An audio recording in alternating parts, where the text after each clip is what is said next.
IPL 2024 season అయిపోయిన వారం రోజులకే టీ20 వరల్డ్ కప్ ప్రారంభం కానుంది. కాబట్టి ఈ టీ20 వరల్డ్ కప్ టీంలో ఆడాలంటే ఐపీఎల్ ఒక మంచి వేదిక అని చెప్పొచ్చు. పైగా ఇక్కడ ఎంత బాగా ఆడితే వరల్డ్ కప్కు సెలెక్ట్ అయ్యే అవకాశాలు అంత ఎక్కువగా ఉంటాయి. ముంబైతో జరిగిన మ్యాచ్లో దినేష్ కార్తిక్ ఆట పట్టించడం ద్వారా రోహిత్ శర్మ కూడా ఈ విషయాన్ని సూచించాడు. అప్పటి నుంచి వికెట్ కీపర్ల విషయంలో చర్చలు మొదలయ్యాయి. టీమిండియా తరపున ఆడే వికెట్ కీపర్ లిస్ట్ పెద్దగానే ఉంది. అయితే టీ20 వరల్డ్ కప్ రేస్లో ఉన్న వికెట్ కీపర్స్ ఎవరు అనేది ఈ వీడియోలో చూద్దాం. మొదటిసారి కనుక మీరు మన ఛానల్ చూస్తున్నట్లయితే సబ్స్క్రైబ్ చేసుకోండి. ఇక ఈ లిస్టులో మొదటిగా వినిపించే పేరు రిషబ్ పంత్. అయితే క్రిక్ బజ్ నివేదిక ప్రకారం జట్టులో వికెట్ కీపర్గా రిషబ్ పంత్ స్థానం దాదాపు ఖాయమైంది.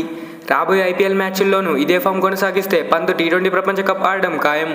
ఇప్పుడు ఇదే విషయంపై ఆడమ్ గిల్క్రిస్ట్ మాట్లాడుతూ పంతును ప్రపంచ కప్లో చూడాలని కోరుకుంటున్నానన్నాడు. పంత్తో పాటు సంజు శాంసన్ జట్టులో కొనసాగడంపై కూడా మాట్లాడాడు. రిషబ్ పంత్ ఇప్పటి వరకు 5 మ్యాచ్ల్లో 153 పరుగులు చేశాడు. ఇందులో 2 హాఫ్ సెంచరీలు కూడా ఉన్నాయి. తర్వాత లిస్టులో ఉన్న పేరు సంజు శాంసన్. పంత్ తర్వాతి ప్లేస్లో సంజు శాంసన్ ఉన్నాడు. అతను జరిగిన 5 ఐపీఎల్ మ్యాచ్ల్లో 157 స్ట్రైక్ రేట్తో 246 పరుగులు చేశాడు. ఇక లిస్టులో నెంబర్ 3 ఇషాన్ కిషన్.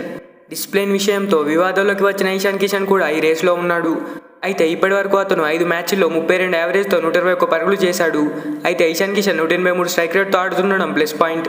రీసెంట్గా అతన్ని వరల్డ్ కప్ టీంలో సెలక్షన్ గురించి అడగగా ప్రస్తుతం అతను ఎంపిక గురించి ఆలోచించడం లేదని, నా ఆటను ఆస్వాదిస్తున్నానని చెప్పుకొచ్చాడు.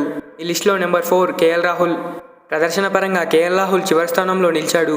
లక్నో సూపర్ జైంట్స్కు కెప్టెన్గా ఉన్న సమయంలో కేఎల్ రాహుల్ ఇప్పటికి జరిగిన మ్యాచ్ల్లో 128 స్ట్రైక్ రేట్తో 126 పరుగులు మాత్రమే చేశాడు.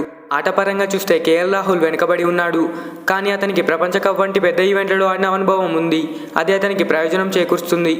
ఇక ఈ లిస్టులో రాహుల్తో పాటు జితేష్ శర్మ కూడా వికెట్ కీపర్ రేస్లో ఉన్నాడు. కానీ ఐపీఎల్లో తనదైన ముద్ర వేసుకోలేకపోతున్నాడు. ఇక చివరిగా నెంబర్ 6 పొజిషన్లో దినేష్ కార్తిక్. ఈ సీజన్లో దినేష్ కార్తిక్ సూపర్ ఫామ్లో ఉన్నాడు. అతను ఇప్పటి వరకు ఆడిన 7 మ్యాచ్ల్లో 6 సార్లు బ్యాటింగ్ చేసి 205 స్ట్రైక్ రేట్తో 226 పరుగులు చేశాడు. కార్తిక్ మళ్ళీ Indian team T20 world cup టీంలో ఉండే ఛాన్స్ ఉంది. మరి ఈ లిస్టులో ఏ ప్లేయర్ సెలెక్ట్ అవుతారని మీరు అనుకుంటున్నారో కామెంట్ చేయండి. వీడియో నచ్చితే ఒక లైక్ చేయండి. Thanks for watching. మరిలాంటి వీడియోస్ కోసం మన ఛానల్ని సబ్స్క్రైబ్ చేసుకోండి.